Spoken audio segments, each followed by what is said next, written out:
Bismillahirrahmanirrahim. Assalamualaikum warahmatullahi wabarakatuh. Perkenalkan, nama saya Jamal Nur, kelas A, angkatan 2012. Baiklah teman-teman, pada kesempatan kali ini kita akan belajar tentang materi pelatihan buat presentasi mikro. Baiklah, pada pelatihan kali ini kita akan dipandu oleh seorang dosen yang akan menyampaikan materi tentang presentasi mikro. Dalam materi presentasi mikro akan terdapat dua materi yang akan disebutkan. Materi yang pertama adalah pengajaran mikro atau teaching, dan materi yang kedua adalah membuat presentasi yang menarik. Baiklah, untuk menghabiskan waktu, langsung saja kita berikan kesempatan kepada tutor sebaya kita untuk menjelaskan materi. Silakan. Terima kasih atas kesempatannya. Saya selaku tutor sebaya akan menjelaskan materi tentang micro teaching dan membuat presentasi yang memukau. Untuk bagian pertama, materi yang akan saya jelaskan adalah micro teaching. Mengapa perlu ini dijelaskan? Karena keterampilan mengajar harus dikuasai sebelum kita membuat presentasi yang menarik. Oleh karena itu, akan menjelaskan berbagai hal-hal yang berkaitan dengan micro teaching. 1. Pengertian micro teaching. Pengajaran mikro atau micro teaching merupakan salah satu bentuk model praktek kependidikan atau pelatihan mengajar. Dalam konteks yang sebenarnya, mengajar mengandung banyak tindakan, baik mencakup teknis penyampaian materi, penggunaan metode, penggunaan media, membimbing belajar, memberi motivasi, mengelola kelas, memberikan penilaian, dan seterusnya. Dengan kata lain, bahwa perbuatan mengajar itu sangatlah kompleks. Oleh karena itu, dalam rangka penguasaan keterampilan dasar pengajar, calon guru atau dosen perlu berlatih secara parsial. Artinya, tiap-tiap komponen keterampilan dasar mengajar itu perlu dikuasai secara terpisah-pisah atau isolate. Baik, selanjutnya, apa sih pentingnya micro teaching? Pengajaran micro teaching dimaksudkan untuk mengatasi kelemahan model praktik pengajaran tradisional. Melalui pengajaran micro teaching, keterampilan dasar mengajar yang potensial dapat diorganisasikan dalam satu penampilan yang utuh.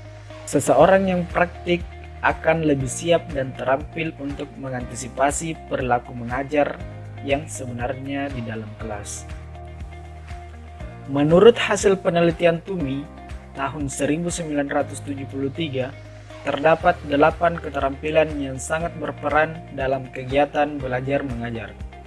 Kedelapan keterampilan tersebut antara lain: 1. Keterampilan dasar membuka dan menutup pelajaran, set, induction, and closure. 2. Keterampilan dasar menjelaskan, explaining skills. 3.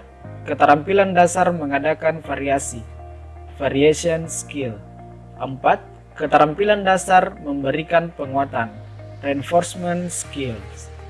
5. Keterampilan dasar bertanya, question skills. 6. Keterampilan dasar mengelola kelas. 7. Keterampilan dasar mengajar perorangan atau kelompok kecil. 8. Keterampilan dasar membimbing diskusi kelompok kecil. Berikut penjelasan 8 keterampilan dalam mengajar. 1. Keterampilan membuka dan menutup pelajaran. Membuka pelajaran. Yang dimaksud dengan membuka pelajaran ialah usaha atau kegiatan yang dilakukan oleh guru dalam proses KBM untuk menciptakan pro-kondisi bagi siswa agar mental maupun perhatian terpusat pada apa yang akan dipelajari, dan usaha tersebut diharapkan akan memberikan efek positif terhadap kegiatan belajar. Komponen keterampilan membuka pelajaran meliputi menarik perhatian siswa, menimbulkan motivasi, memberi acuan melalui berbagai usaha, dan membuat kaitan atau hubungan di antara materi-materi yang akan dipelajari. Kalimat-kalimat awal yang diucapkan guru merupakan penentu keberhasilan jalannya seluruh pelajaran. Tercapainya tujuan pengajaran bergantung pada metode mengajar guru di awal pelajaran. Seluruh rencana dan persiapan sebelum mengajar dapat menjadi tidak berguna jika guru gagal dalam memperkenalkan pelajaran. Menutup pelajaran. Menutup pelajaran ialah kegiatan yang dilakukan oleh guru untuk mengakhiri proses KBM. Jangan akhiri pelajaran, penutup harus dipertimbangkan dengan sebaik mungkin agar sesuai. Guru perlu merencanakan closing yang baik dan tidak tergesa-gesa. Jangan lupa sertakan pula doa. Komponen-komponen dan prinsip-prinsip dalam menutup pelajaran. Merangkum pelajaran. Sebagai penutup, hendaknya guru memberikan ringkasan dari pelajaran yang sudah disampaikan. Ringkasan pelajaran sudah tidak lagi berupa diskusi kelas atau penyampaian garis besar pelajaran, tetapi berisi ringkasan dari hal-hal yang disampaikan selama jam pelajaran dengan menekankan fakta dasar pelajaran tersebut. Keterampilan yang kedua adalah keterampilan menjelaskan. Menjelaskan adalah menyajikan informasi secara lisan dengan sistematika yang runut untuk menunjukkan adanya korelasi atau hubungan antara yang satu dengan yang lainnya. Ada dua komponen dalam keterampilan menjelaskan, yaitu merencanakan.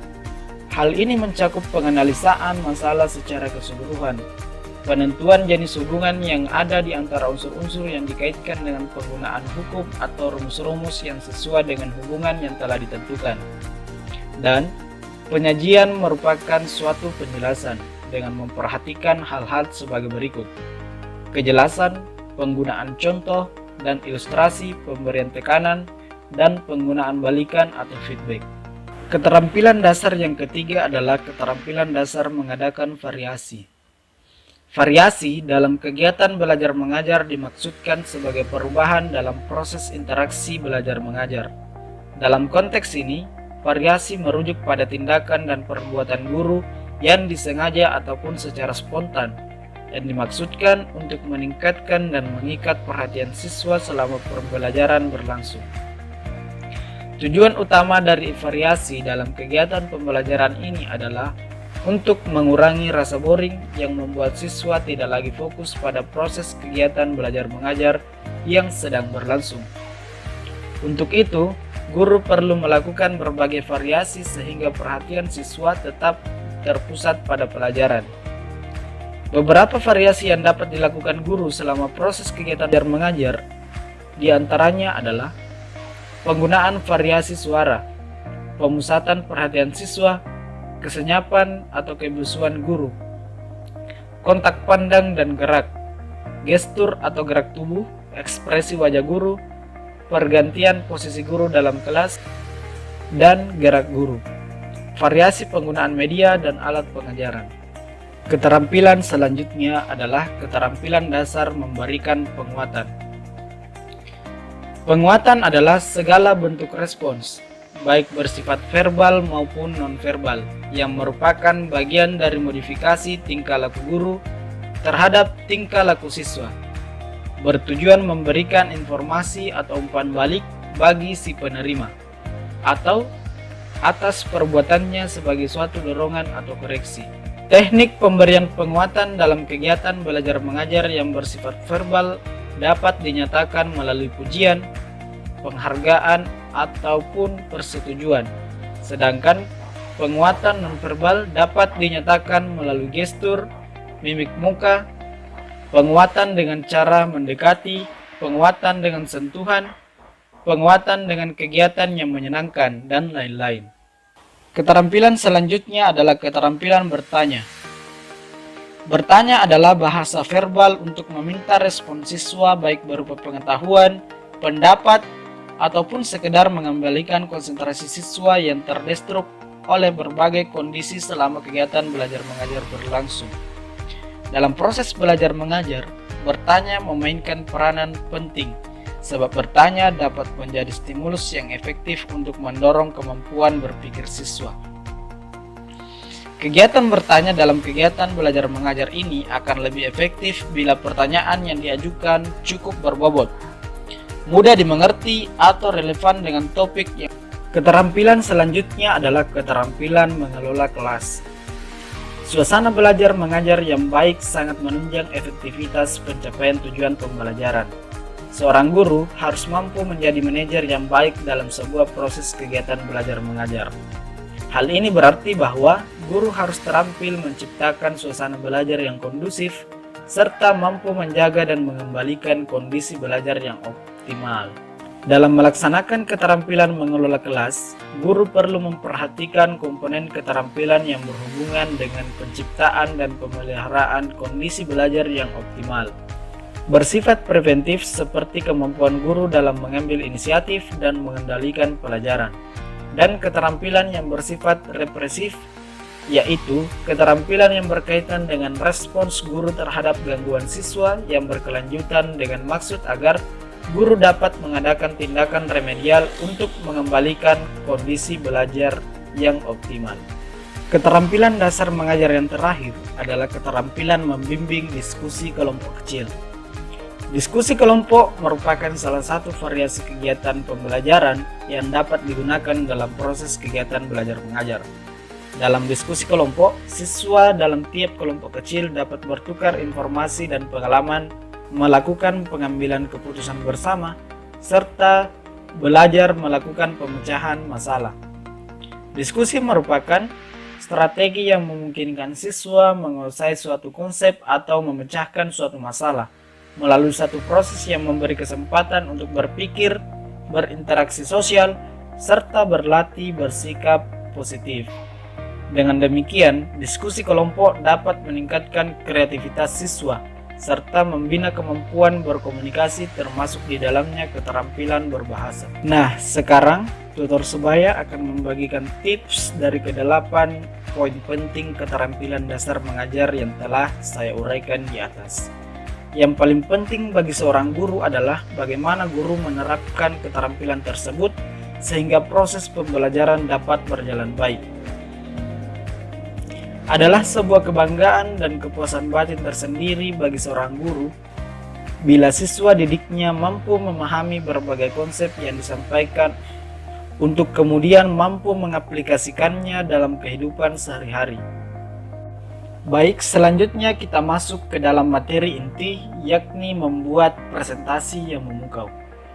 Pasti teman-teman peserta pelatihan sangat menunggu-nunggu materi ini untuk disampaikan. Presentasi yang baik itu penting. Mengapa? Memberikan presentasi yang baik tidak mudah. Cobalah menilai secara jujur presentasi-presentasi yang pernah kita ikuti. Kita akan mendapati bahwa kebanyakan presentasi yang pernah kita ikuti sesungguhnya tidak menarik, membosankan, dan sulit dimengerti. Ini terjadi karena presenter atau orang yang memberikan presentasi tidak terlalu memahami apa sesungguhnya yang audiens butuhkan. Mereka tidak tahu bagaimana menyampaikan ide dan pemikiran secara efektif. Akibatnya, tujuan presentasi tidak tercapai. Apa yang perlu Anda lakukan ketika tampil sebagai presenter? Pertama, jadilah presenter yang baik dan inspiratif. Hargai waktu audiens Anda. Buat mereka puas dengan ide dan pemikiran yang Anda sampaikan. 2. Libatkan audiens dalam presentasi dari awal sampai akhir. Jangan sampaikan presentasi seakan-akan hanya untuk kepentingan Anda sendiri. Ketiga, sampaikan pesan dengan sederhana namun kuat agar audiens terus mengingatnya. Nah, dalam memberikan presentasi, ada 3 komponen komunikasi yang harus kita pahami. Pertama yaitu komunikator atau orang yang menyampaikan pesan. Kedua, media, sarana alat atau perantara yang dipakai. Ketiga, audiens, orang yang menerima pesan. Selanjutnya, tetapkan tujuan presentasi Anda untuk apa. Saya berikan contoh. Semisal situasinya adalah Anda seorang dosen marketing, harus memberi kuliah kepada mahasiswa tentang bagaimana iklan bekerja. Tujuan daripada presentasi Anda akan berbentuk seperti ini. Memberi informasi tentang prinsip-prinsip utama dalam merancang iklan, agar para mahasiswa mengerti bahwa iklan bisa dibuat dengan cara sederhana dan biaya yang tidak besar. Nah, bagaimana? Gampang bukan? Kita harus menyesuaikan situasi dengan tujuan presentasi yang akan kita sampaikan. Yang kedua adalah kenali audiens Anda siapa. Berikut saya sampaikan beberapa hal yang perlu Anda ketahui dari audiens. Siapa nama audiens yang akan hadir? Apa posisi mereka dalam organisasi? Apa latar belakang pendidikan atau pekerjaan mereka? Sejauh mana tingkat pengetahuan mereka terhadap topik yang akan Anda sampaikan? Bagaimana gaya belajar mereka? Apa yang mereka suka untuk mendengar dan apa yang tidak mereka suka? Apa tujuan mereka mendengarkan presentasi Anda? Langkah penting selanjutnya adalah menyusun kerangka presentasi. Nah, secara sederhana, struktur presentasi akan terdiri dari 3 bagian. 1. Pembuka, 2. Isi, 3. Penutup. Bagian pembuka menjelaskan topik yang hendak dibahas. Inilah bagian yang paling penting dalam sebuah presentasi, karena disinilah Anda menciptakan motivasi kepada audiens untuk menyimak Anda. Kedua, isi. Ini adalah bagian di mana Anda menjelaskan topik yang hendak dibahas. Perhatikanlah, ketika berusaha menyerap informasi baru, audiens memiliki rentang daya ingat yang terbatas. Seorang presenter yang baik akan teliti. Ia memilih informasi apa yang penting dan perlu disampaikan kepada audiens. Ia juga menentukan informasi mana yang tidak terlalu penting dan dapat dihilangkan dari pembahasan. Penutup. Pembukaan yang baik akan menyalakan semangat dan motivasi audiens. Di sisi lain, fungsi penutup adalah untuk membuat pesan Anda diingat audiens ketika presentasi berakhir. Bagaimana? Menarik bukan? Materi tadi yang telah disampaikan oleh Dr. sendiri. Untuk selanjutnya, kita akan masuk ke sesi evaluasi. Pada sesi evaluasi kali ini, teman-teman peserta pelatihan diharapkan mampu mempresentasikan sebuah materi dan menyajikannya di depan teman-teman yang lain. Silahkan membuat materinya sekreatif mungkin berdasarkan materi yang telah diajarkan oleh Dr. sendiri.